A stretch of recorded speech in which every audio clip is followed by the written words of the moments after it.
বৃহস্পতিবার পবিত্র রাতে কারোর সঙ্গে কথা না বলে একা নির্জনে নিস্তব্ধে কেউ যদি আল্লাহর এই খাস নামটি 11 বার শুধু পাঠ করতে পারে, আল্লাহর কসম খেয়ে বলি কোনোদিন কারো কাছে ওই মানুষটার হাত পাতা লাগবে না। গোটা দুনিয়াটা আল্লাহ পাক তার মাথার তার পায়ের কাছে নত করে দিবেন। আল্লাহু আকবার পড়েন। এজন্য আমার প্রিয় ভাইরা সময়টা মনে রাখবেন, বৃহস্পতিবার ঈশান নামাজের পরে কারোর সঙ্গে কথা না বলে দেয়ালের মধ্যে পিঠ ঠেকে গেছে আল্লাহ পাকের এই খাস নামটি 11 বার আপনি পাঠ করবেন। আপনি পড়বেন ইয়া ফাত্তাহু ইয়া ফাত্তাহু ইয়া ফাত্তাহু, হে বিজয় দানকারী, হে সফলতা দানকারী, হে সব জায়গায় উন্নত দানকারী। আল্লাহ পাকের এই খাস নামটি হাতে গুনে গুনে 11 বার শুধু আপনি পাঠ করবেন।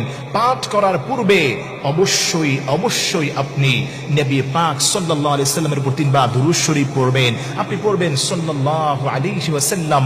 এই দুরূদ শরীফটাও আপনি পড়তে পারেন। এই দুরূদ শরীফটা পড়ার পরে আপনি 3 বার পড়বেন দুরূদ শরীফ, তারপরে হাতে গুনে গুনে 11 বার পড়বেন ইয়া ফাত্তাহু ইয়া ফাত্তাহু ইয়া ফাত্তাহু, হে অনুগ্রহ দানকারী, হে বিজয় দানকারী, হে উন্নত দানকারী।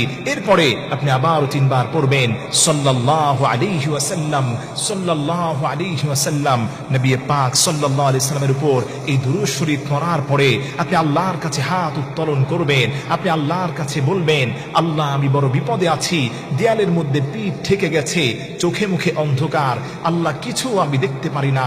আল্লাহ হে ব্যবসায় নোকসান হচ্ছে, আল্লাহ আমি সফল হতে চাই, আল্লাহ তুমি আমারে সফল করে দাও। তখন আল্লাহ বলেন, আমার গোলামটা আমার কাছে সফলতা চায়, এই পৃথিবীর সমস্ত সফলতার মাপকাঠি আমি আল্লাহ রাব্বুল আলামিন আমি আমার গোলামটারে সফল করে দিলাম। আমার গোলামটা আমার এমন সুন্দর নাম ধরে ডাক দিয়েছে।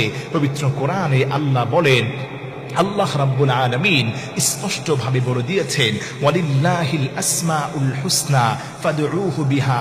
ও গোলামেরা, আমি আল্লাহর সুন্দর সুন্দর নাম রয়েছে, তোমরা শুধু ডাক দিবা আমার এই সুন্দর সুন্দর নামগুলো ধরে, আমি আল্লাহ তোমাদের ডাকে সাড়া দিয়ে দিব। উদউনি আস্তাজিব লাকুম। ও গোলাম, তুমি আমাকে ডাকতে চাও, আমাকে তুমি ডাকো, আমি তোমার ডাকে সাড়া দিয়ে দিব।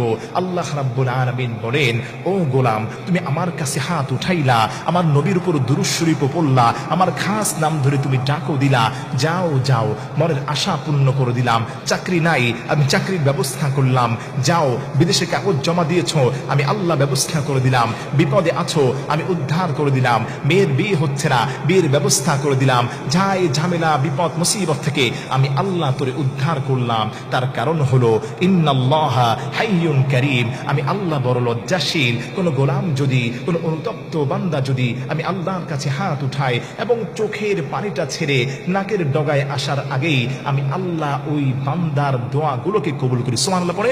এজন্য আমার প্রিয় ভাইরা, আমার প্রিয় মা বোনেরা, মাহফিলে যারা এসেছেন আলোচনাগুলো সবার কাছে পৌঁছে দিবেন, মা বোনদের কাছে পৌঁছে দিবেন। মনের আশা পূর্ণ হয়ে যাবে, আপনি সমস্ত পেরেশানি থেকে মুক্ত হয়ে যাবেন। তবে একটা শব্দ আপনাকে মনে রাখতে হবে, 5 ওয়াক্ত নামাজ কন্টিনিউ আপনাকে আদায় করতে হবে। আল্লাহর উপর পবিত্র আস্থা এবং বিশ্বাস রাখলেই আপনার এই আমলটা কবুল হবে, নইলে কিন্তু কবুল হবে না। মনে রাখবেন, আল্লাহর নামের কিন্তু পাওয়ার রয়েছে। আর ইসমে আজম যদি ধরে আপনি ডাক দিতে পারেন, আল্লাহ রাব্বুল আলামিন সঙ্গে সঙ্গে আপনার দোয়াকে কবুল করবেন। এই জন্য বৃহস্পতিবার ঈশান নামাজের পরে নামাজ শেষ করে পাক পবিত্র অবস্থায় কারোর সঙ্গে কথা না বলে একা নীরবে নিস্তব্ধে নিঃশব্দে আল্লাহর উপর ভরসা করে এই দোয়াটা করবেন। আল্লাহ তাআলা আপনার দোয়াকে কবুল করবেন। এজন্য আমার প্রিয় ভাইয়েরা, মনে রাখবেন, আল্লাহর নামের কিন্তু পাওয়ার রয়েছে। যে যত বেশি আল্লাহর নাম ধরে ডাক দিবে তার উপর রহমত নাজিল করবেন কে? যে যত বেশি বিপদে মুসিবতে পড়ে আল্লাহর কাছে সাহায্য চাইবে, আল্লাহ রাব্বুল আলামিন মুহূর্তের মধ্যেই তার ওই গোলামটাকে সাহায্য করবেন। এজন্য আমার প্রিয় ভাইরা, আসেন, বিপদে পড়লেই কোনো বাবার দরবারে, কোনো মাজার, কোনো বাজারে নয়, সঙ্গে সঙ্গে কার দরবারে ফিরে যাব? আল্লাহু আকবার পড়েন। আসেন, আমরা সবাই আল্লাহর উপর মোতাওয়াজ্জহ হই। আল্লাহর উপর যদি আমরা আস্থাভাজন এবং বিশ্বাস স্থাপন করতে পারি, বিপদ মুসিবত থেকে আল্লাহ তার ওই গোলামটাকে হেফাজত করবে।